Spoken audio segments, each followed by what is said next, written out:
Film Manhattan में शुरू होती है जहां तिलचट्टे एक घातक बीमारी फैला रहे हैं जिससे बड़ी संख्या में बच्चे मर रहे हैं।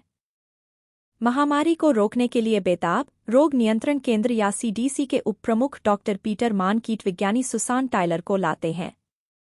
वह जूडस बग नामक एक संकर कीट बनाने के लिए आनुवंशिक इंजीनियरिंग का उपयोग करती है। यह एक एंजाइम जारी करने के लिए डिज़ाइन किया गया है जो तिलचट्टे के चयापचय को तेज करता है जिससे वे भूख से मर जाते हैं।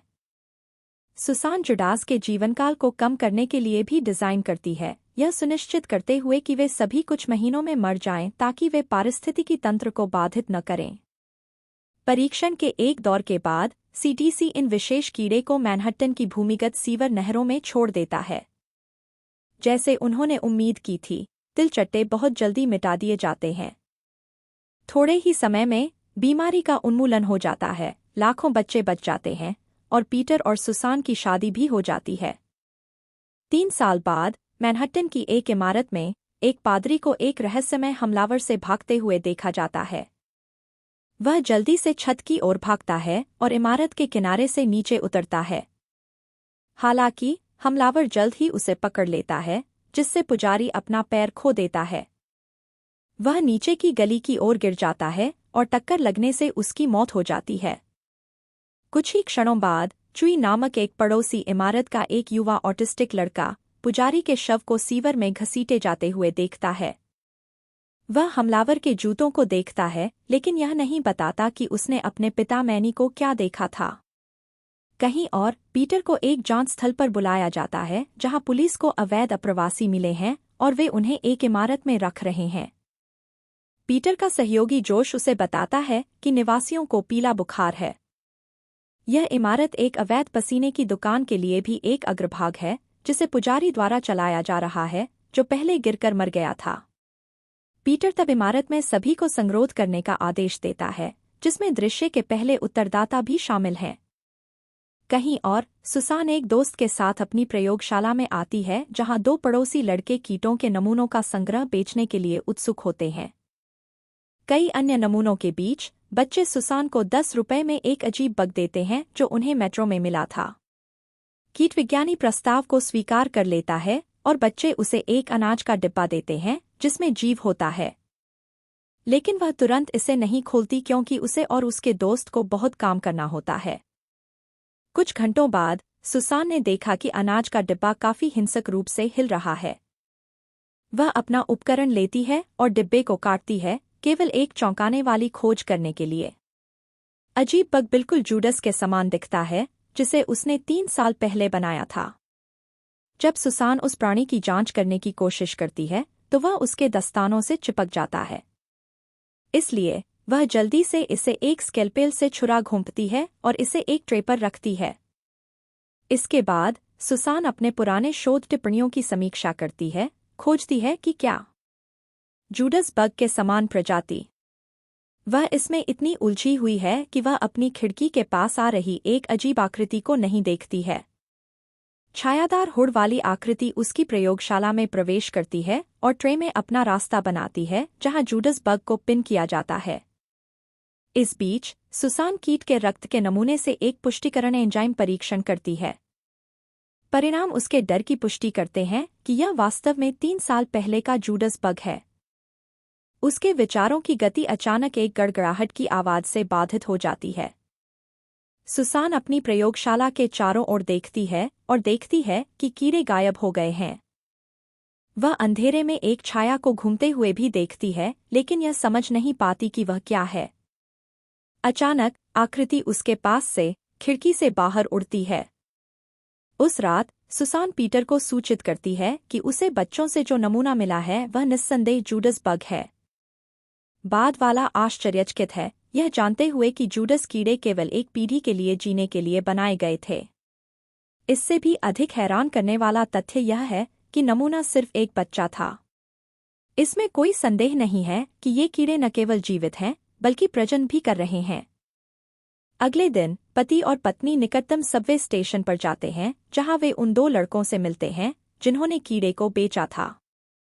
बच्चे उन्हें एक पुराने रखरखाव कक्ष की ओर इशारा करते हैं जहां से कीट को उठाया गया था।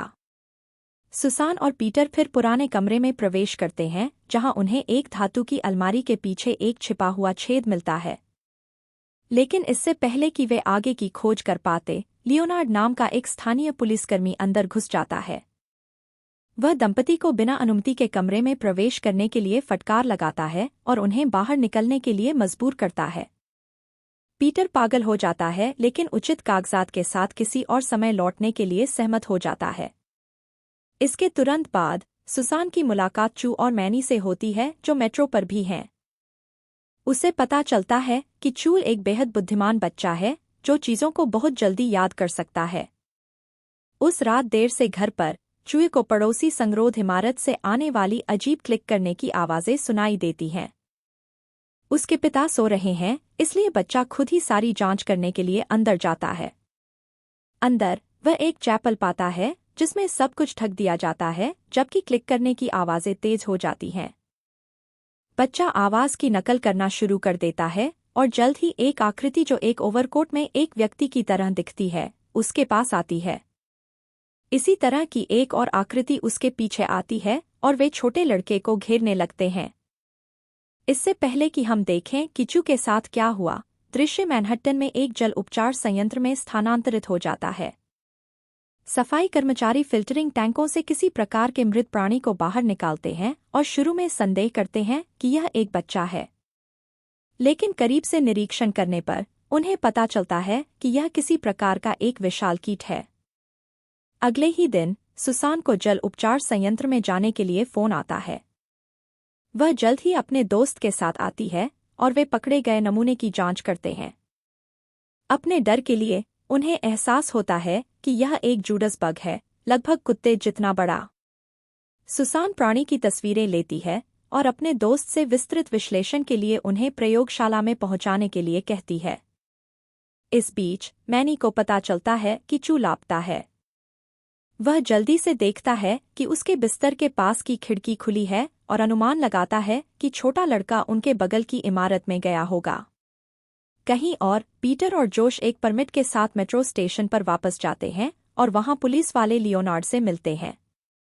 वे रखरखाव कक्ष में पहुंचते हैं और पाते हैं कि दीवार में छेद कम से कम 5 मंजिला भूमिगत है। जुडास का घोंसला खोजने की उम्मीद में तीनों प्रयोगशाला के उपकरण ले जाते हैं। जब ऐसा हो रहा होता है, मैनी अपने लापता बेटे के बारे में पुलिस को फोन करता है, लेकिन उसकी रिपोर्ट को प्रतीक्षा सूची में डाल देता है। यह उसे मामलों को अपने हाथों में लेने के लिए मजबूर करता है, इसलिए वह पास के सीवर प्रवेश द्वार से इमारत में प्रवेश करता है, जिसमें लाइटर के अलावा कुछ नहीं होता है। कुछ घंटों बाद सुसान एक सबवे स्टेशन पर आती है और अपने घर जाने वाली ट्रेन का इंतजार करती है।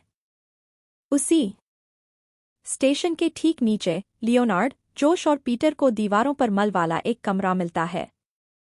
इस बीच सुसान जल उपचार संयंत्र में ली गई तस्वीरों की जांच करके अपना समय बिताती है। जब वह अंत में तस्वीरों से अपना ध्यान हटाती है, तो उसे पता चलता है कि वह स्टेशन पर अकेली है। केवल एक व्यक्ति कुछ मीटर की दूरी पर खड़ा है, कोई ऐसा व्यक्ति जिसने ट्रेंच कोट और टोपी पहनी हुई है। जैसे ही वह दूर जाने का फैसला करती है, आकृति खुद को एक विशाल जुडास कीड़े के रूप में प्रकट करती है, जो एक वयस्क मानव के आकार का होता है।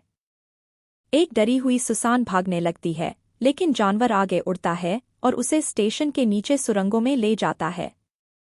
इस बीच पीटर और जोश दीवारों से नमूने इकट्ठा करते हैं। लियोनार्ड पास में एक पुराने लकड़ी के चबूतरे पर खड़ा है, पुराने सबवे के अवशेषों को देख रहा है। जूडस का एक छोटा सा कीड़ा जल्द ही मंच पर आता है और वह उसे कुचल देता है। पीटर इसे देखता है और इसे बचाने के लिए दौड़ता है, लेकिन तब तक बहुत देर हो चुकी होती है। दोनों आदमी अब मंच पर खड़े हैं और कुछ सेकंड बाद यह रास्ता छोड़ देता है। वे दोनों नीचे के स्तर पर आते हैं और जोश ऊपर अकेला रह जाता है। अपने पैरों पर खड़े होने के बाद लियोनार्ड जोश को वापस जाने और मदद लेने का काम देता है।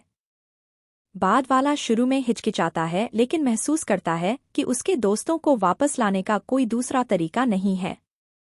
भूमिगत सीवर नहरों के उसी नेटवर्क में कहीं सुसान थोड़ी देर बाद जागती है।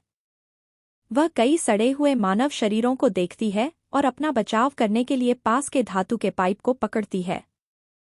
फिर वह सावधानीपूर्वक सुरंगों की खोज करती है, केवल सभी दिशाओं में अधिक रास्ते देखने के लिए। इनमें से एक ऊपर से प्राकृतिक प्रकाश आ रहा है, इसलिए वह उस तरफ जाती है। पता चलता है प्रकाश एक ऊपरी सीवर के उद्घाटन से आ रहा है और लोग इसके ऊपर से चल रहे हैं। सुसान मदद के लिए चिल्लाने की कोशिश करती है, लेकिन इसके बजाय जूडस कीड़ों में से एक का ध्यान आकर्षित करती है। यह उसकी ओर उड़ती है, लेकिन वह इसे पाइप से लटकाती है और दूर चली जाती है। एक और बग उसका पीछा करता है, लेकिन वह एक रखरखाव छेद के माध्यम से बचने में कामयाब हो जाती है। इस बीच जोश अपना रास्ता खोजने की कोशिश करता है और जल्द ही सिर के ऊपर एक छेद देखता है।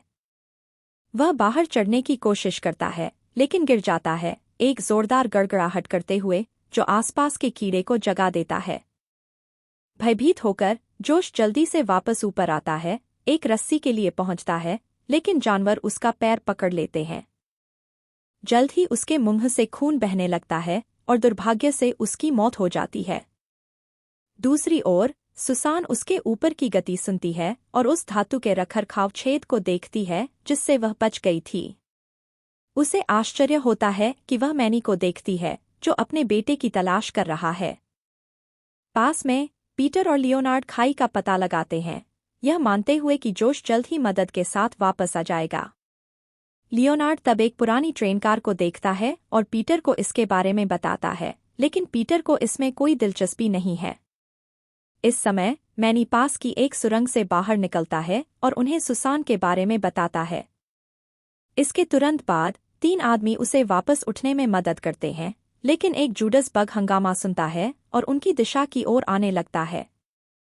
शुक्र है वे सुसान को ऊपर खींचने और ढक्कन को बंद करने का प्रबंधन करते हैं, लेकिन जानवर उनकी ऊंची एड़ी पर गर्म है।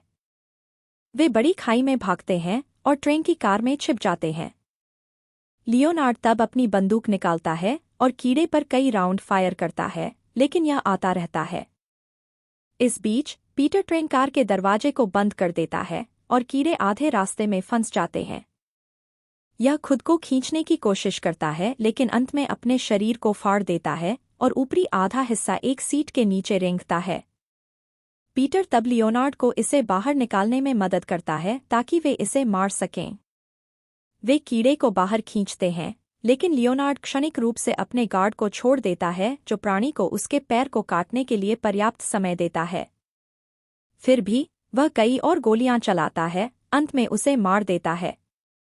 फिर वे खुद को ट्रेन कार के अंदर बंद कर लेते हैं और पीटर लियोनार्ड के घावों की देखभाल करता है। दूसरी ओर मैनी सुसान को मृत कीड़े की जांच करने में मदद करता है और वह देखती है कि कीट ने फेफड़ों जैसे अंग विकसित कर लिए हैं। वह अनुमान लगाती है कि जब उसने आनुवंशिक रूप से जूडस के चयापचय को बढ़ाया तो उसने उनके प्रजनन चक्र को भी तेज किया। 3 वर्षों में ये कीड़े कई लाख पीढ़ियों में पुनः उत्पन्न हो सकते थे, जिससे घातीय विकास हो सकता था।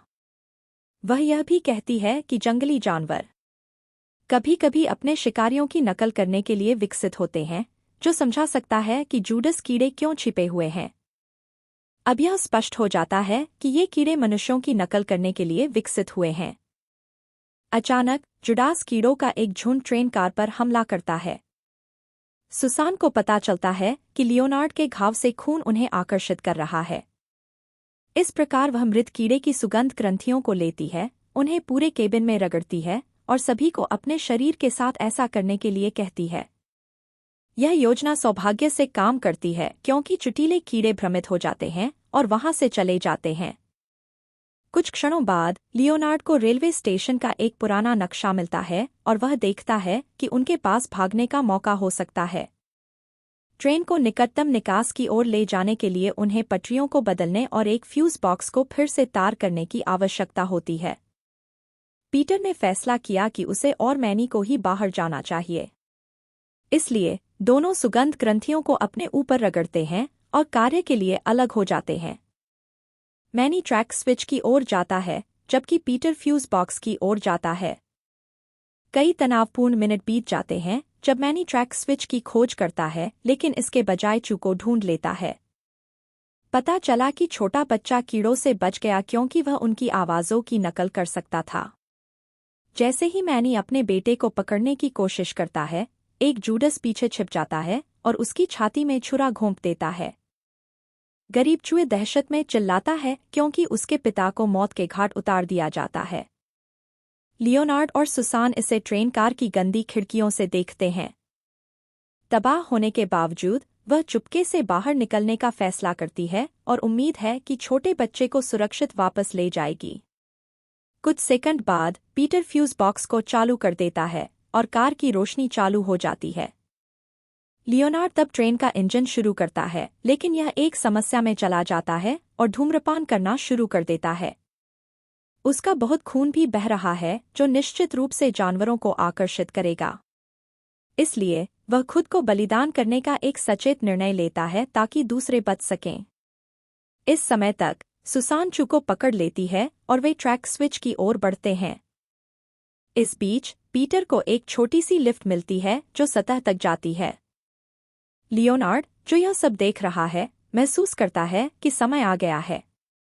इस प्रकार वह ट्रेन कार से उतरता है, गाता है और खुद को खून बहने देता है, जो कीड़ों को उसकी ओर खींचता है।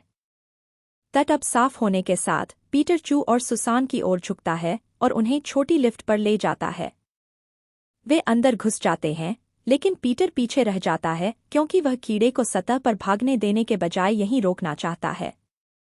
इस बीच लियोनार्ड को मारने के बाद कीड़े अपना ध्यान शेष मनुष्यों की ओर मोड़ते हैं। इनमें से कुछ कीड़े अविश्वसनीय रूप से बुद्धिमान होते हैं और जल्दी से सीखते हैं कि लिफ्ट की पुली प्रणाली कैसे काम करती है। उनमें से एक लिफ्ट को पकड़े हुए केबल को काटने की कोशिश करता है, लेकिन सुसान और चू समय पर भाग जाते हैं। हालांकि लिफ्ट गिरती है और कीड़े को जमीन के नीचे फंसाती है। दूसरी ओर पीटर एक सुरंग के माध्यम से रेंगता है और अचानक खुद को एक विशाल कक्ष में पाता है जहां यहूदा के हजारों अंडे हैं। संयोग से गैस पाइप भी हैं। पूरे फर्श पर दौड़ना जो उसे एक विचार देता है। पीटर पास में पड़ी कुल्हाड़ी को पकड़ता है और पाइपों को तोड़ना शुरू कर देता है। इसके बाद ज्वलनशील गैस बाहर निकलती है और जल्दी से पूरे कमरे में भर जाती है।